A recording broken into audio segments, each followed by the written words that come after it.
Some apples, please. This happened a very long time ago in England. There was a little old woman who lived in a little cottage in a village. One day, she wanted to eat an apple pie. The more she thought about it, the more she wanted to eat an apple pie made of juicy red apples. But she had no apples. She had a pear tree full of ripe, yellow pears and a plum tree full of juicy red plums. But how can one make an apple pie with pears or plums? And the old woman longed for an apple pie. I know what to do. I'll take some of my plums to the market and get apples in exchange for them, she said to herself. So she set off with the plums in a basket on her arm. As she walked along the road, she heard a lot of cackling and quacking. She peeped over the hedge and saw a young woman trying to herd a flock of hens, ducks, and geese. The young woman looked up. "Hello," she said.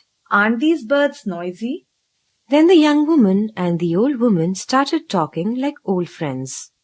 The old woman showed the young woman the plums and said how much she wanted to eat an apple pie. "Oh," said the young woman, "my husband wants to have plum jam, and I have no plums at all on the farm. I would love some, but I have no apples to give you. I can only give you a bag of feathers in exchange for them." Well, said the old woman, looking at the juicy red plums, I suppose at least one of us will have our wish. So she gave the plums to the young woman and took the bag of feathers and put it into her basket.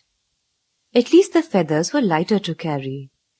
She set off once more for the market, hoping that she would get some apples for the feathers.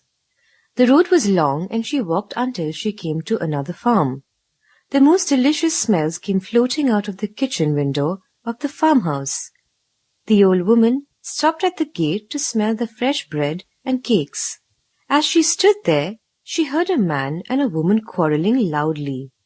"It is best to stuff a pillow with straw," said the woman in an angry voice. "I don't think so. Cotton is best. Isn't it much softer?" said the man in an angrier voice. "Hello," said the old woman. The woman and the man turned to look at her. "Oh, would you please help us settle this? Is it better to stuff a pillow with straw or cotton? We can't agree," said the woman. "Oh, neither," said the old woman. "I would stuff it with feathers. Feathers make the best pillows." "Oh, but we don't have feathers," said the couple sadly. "That is hardly a problem," answered the old woman quickly, and she gave the bag of feathers to them. "Oh, thank you," said the couple. "I would love to have some apples in return," said the old woman. "We have no apples, but here is some freshly baked bread," said the man, and gave her 2 large loaves fresh from the oven. "Well, at least I can have bread and soup for dinner," thought the old woman. "Even if I didn't get any apples, I did stop the quarrel." Once again, she came onto the main road and headed for the market. She came to a cottage, and there she saw a mother and her children in front of the cottage door. They looked very sad. "What's the matter?" asked the old woman. "Why are you so sad on such a bright and lovely day?" "My children have not eaten all day, and there is no money for food," said the mother. "How can I keep this bread when they are all so hungry?" thought the old woman. She took out the 2 fresh loaves and gave them to the mother. "How kind of you.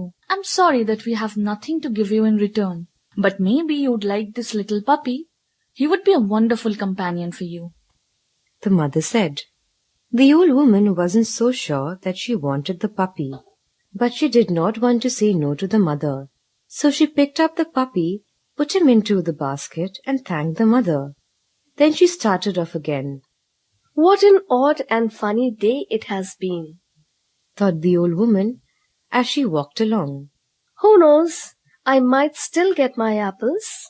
Then, as she turned a corner, she saw an apple tree full of ripe red apples in the garden of a cottage very much like her own. An old man sat outside. "What a beautiful apple tree!" exclaimed the old woman. "You can make such a nice apple pie with those apples." Replied the old man sadly. "Of what use is an apple tree or apples to a lonely old man like me?" "Well, I think I know the answer to that.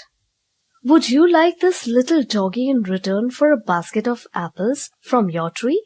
He would be good company," said the old woman, and she let the puppy out of her basket. The puppy ran to the old man and started rolling about his feet.